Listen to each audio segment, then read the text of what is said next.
कैसे हो आप सभी। आशा करती हूँ आप सभी अच्छे होंगे। तो मैं शिवानी आ गई आज आपको ये बताने के लिए कि अपरा एकादशी 2025 कब है, व्रत कब रखना है और पारायण कब करना है। व्रत के पश्चात शाम को क्या क्या आप खा सकते हैं, भगवान को क्या क्या भोग लगा सकते हैं और भी बहुत सारी बातें मैं आपको बताऊंगी।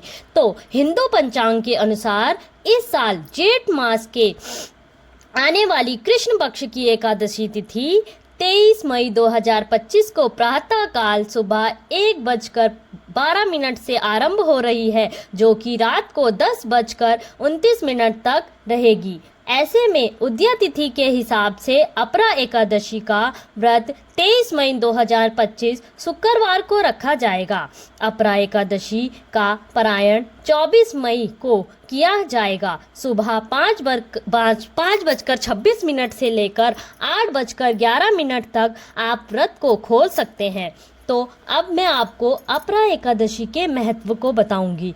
हिंदू धर्म में अपरा एकादशी का विशेष महत्व है। इस दिन भगवान विष्णु के साथ साथ माँ लक्ष्मी की पूजा करके शुभ फलों की प्राप्ति होती है। इसके साथ ही हर दुख दर्द से निजात मिलती है और साथ ही धन धान्य में और बढ़ोतरी होती है और हर क्षेत्र में अपार सफलता की प्राप्ति होती है।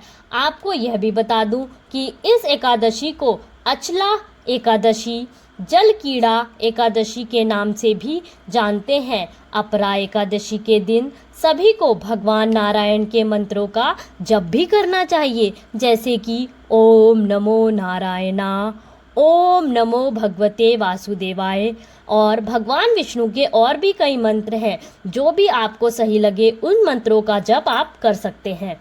आप थोड़ा यह भी बात कर लेते हैं कि शाम को जैसे जो लोग व्रत रखते हैं और शाम को कुछ खाना चाहते हैं, तो आप पहले जो भी व्रत का में खाने के लिए बनाए पहले उसको भगवान को भोग लगाएं और उसके बाद स्वयं ग्रहण करें। तो जो लोग भी व्रत में शाम को कुछ खाते हैं या खाना चाहते हैं वो आलू, साबूदाने की सब्जी, कुट्टू के आटे की रोटी, दूध, दही और फल का सेवन कर सकते हैं। पर याद रहे कि जब आप कुछ भी भोग बनाएं पहले भगवान को भोग लगाएं, उसके बाद ही अब अपने आप ग्रहण करें। साथ ही पंचामृत और तुलसी के पत्तों को भी शामिल करें, यह ना भूलें। इस बात का अवश्य ध्यान रखें और भोजन में केवल सेंधा नमक का ही इस्तेमाल करें, वरना व्रत सही से पूर्ण नहीं होता। बताने को तो बहुत सारी बातें होती हैं, पर मैंने आपको संक्षिप्त में छोटी छोटी बातें ही बताई हैं।